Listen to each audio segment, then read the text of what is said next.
बिस्मिल्लाहिर्रहमानिर्रहीम। अस्सलाम वालेकुम टू माई यूट्यूब फैमिली। मैं उम्मीद करती हूँ आप सब खैरियत से होंगे। अल्लाह पाक आप सबको अपनी हिफ्ज़ व अमान में रखे, आमीन। माई यूट्यूब फैमिली, जैसा कि आज हमारा जो मेडिसिन टॉपिक है वो है स्पॉन्जिया। इसके बारे में बात करने से पहले मैं आपसे एक छोटी सी रिक्वेस्ट करना चाहूँगी। मेरे चैनल को लाइक कीजिएगा, शेयर कीजिएगा, सब्सक्राइब कीजिएगा और घंटी के बटन को दबाना ना भूलिएगा। शुक्रिया।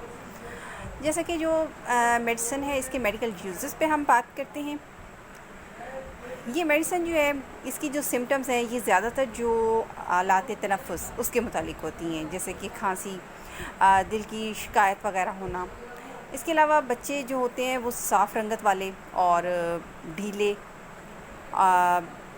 पट्ठों वाले, जिनके गदूद जो होते हैं वो सूजे हुए होते हैं।